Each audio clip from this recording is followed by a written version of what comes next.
ఉన్నటువంటి ఇల్లులు చాలా తక్కువ, వేళ్ల మీద లెక్క పెట్టినటువంటి ఇల్లులు మాత్రమే బిల్డింగ్ వరకు వెళ్ళినాయి. మిగతా అన్ని ఇల్లులు కూడా రేకుల ఇల్లులు అయితే కనిపిస్తున్నాయి. మరి అందరూ పేద మధ్యతరగతి కుటుంబాలకు సంబంధించిన ఇల్లులు కనిపిస్తున్నాయి. మరి కొంతమందిని మాట్లాడిద్దాం. మరి హైడ్రా తీసుకున్నటువంటి నిర్ణయాన్ని వాళ్ళు ఎట్లా తీసుకుంటున్నారు, స్వాగతిస్తున్నారా, లేకపోతే చెరువులను కాపాడుకునేందుకు వీళ్ళు కూడా ఏమన్నా సహకరిస్తారా, మరి వీళ్ళ ఇళ్ళకు నోటీసులు ఇచ్చిన విధానాన్ని ఎట్లా చూస్తారన్న విషయాలను వీళ్ళని అడిగి తెలుసుకుంటారు. మీకు కూడా నోటీస్ ఇచ్చారా?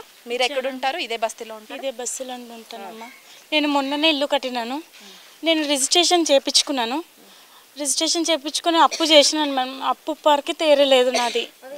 నేను పనికి వెళ్తాను, ఇళ్ళలో పనికి వెళ్తాను. నా ఇల్లు అది మ్యామ్. అది 5 పొత్తులు ఉంది ఇల్లు. మా పొత్తులు మేము కట్టుకున్నాం, ఎవరి పొత్తులు వాళ్ళు ఏరెళ్ళం కట్టుకున్నాం, బతుకుతున్నాము. నాకు ట్యాక్స్ వస్తుంది, కరెంట్ బిల్ వస్తుంది, నల్ల బిల్ వస్తుంది, అన్నీ వస్తుంది.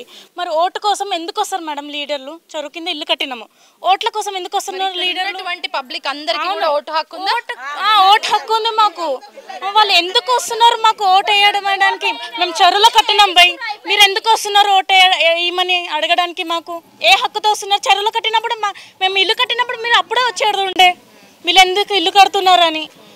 ఆ విధంగా అంతే. కానీ చాలా ఆనందంగా ఉన్నాము. ఇచ్చిర్రు మీ దగ్గరకు వచ్చి నోటీసులు ఇచ్చిరా? మీతో ఏం మాట్లాడిరు? ఇచ్చినటువంటి అధికారులు ఏమన్నారు? ఎప్పుడు ఇచ్చిండ్రు? ఏమని చెప్తూ మిమ్మల్ని సంప్రదించారు? ఏంటి? నేను మా ఇంట్లో పూజ ఉండే, అయితే వచ్చినారు. వస్తే దేనికోసం వచ్చినారు అంటే గిఫ్ట్ అన్నారు.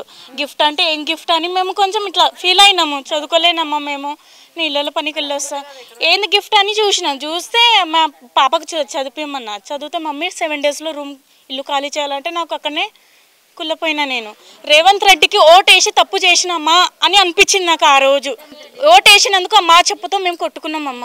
ఆ రోజు తెలిసింది రేవంత్ రెడ్డికి తప్పు ఓటేసినాను అని అనిపించింది నాకు. ఆ తర్వాత చూపించినాక మా పెద్దవాళ్ళకి మా వాళ్ళకి చూపించినాక ఆ తర్వాత లీడర్కి కలిసినాము, ఎమ్మెల్యేకి కలిసినాము. ఏం కాదమ్మా అని అనేసినారు. అంతే మేడం, దానికన్నా ఏం చెప్పలేము. ఎవరు ఇక్కడ ఉన్నటువంటి బస్తీ లీడర్లు కావచ్చు, ఇక్కడ ఉన్నటువంటి ఎమ్మెల్యే కావచ్చు, ఎవరైనా మీ దగ్గరకు వచ్చి ఒక హామీ ఒక భరోసా అనేది ఏమన్నా ఇచ్చిండ్రా? 7 రోజుల్లో ఎవరైనా వచ్చిరా మీ దగ్గరికి? ఎవరు వచ్చిరా? ఎవరు రాలే. మేము వెళ్ళి అడుక్కున్నాము. వాళ్ళు ఎందుకు వస్తారు మేడం?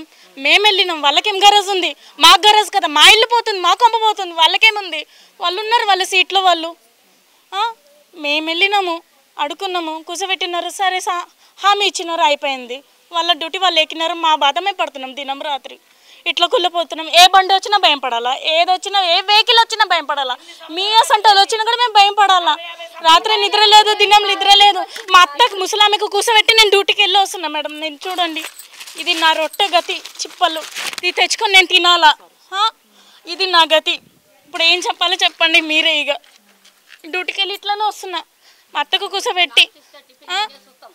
పొద్దున్న 7 గంటలకు వెళ్తే ఈ టైంకి వస్తాను మేడం, పిల్లలకి స్కూల్ పంపించి. ఇక ఎందుకు అప్పు చేసిన మేడం? నా ఇల్లు పోతే నా అప్పు ఎవరు కడతారు? నా అప్పుతోనే చచ్చిపోతున్నా. నా ఇంట నా ఇల్లు, నా శవం నా ఇంట ఎంతనే వెళ్ళాలా? దానంటే ఏం లేదు, నాది ఒకటే కోరిక. ఆ తల్లికి ఒకటే కోరుతున్నా, నా ఎంట నా ఇల్లు. ఇక్కడ నల్లపోచమ్మ ఆలయానికి కూడా నోటీసులు వచ్చినాయని విన్నాం. ఆలయం కూడా ఎన్ని సంవత్సరాల నుంచి? చాలా. మా మామయ్య మా ఆయన వాళ్ళ తాతయ్య వాళ్ళ నుంచి ఉందమ్మా గుడి. అప్పటి నుంచి గుడి నివాసం ఉన్నది. అంతే మ్యామ్. గుడి కూడా నోటీస్ ఇచ్చినారు మేడం. అమ్మవారికి నోటీస్ ఇచ్చారు.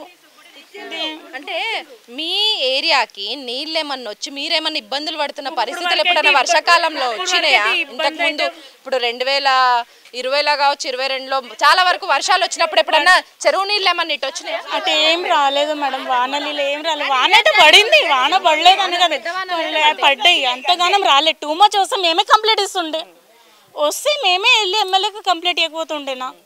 కేసీఆర్ వచ్చినప్పటి నుంచి అయితే మంచిగానే ఉండే. ఈ రేవంత్ రెడ్డి వచ్చిండు, అంత నాశనం చేసిండు. ఓటేసిన మేడం, ఓటేసినందుకు అంత బర్బాద్ చేసిండు.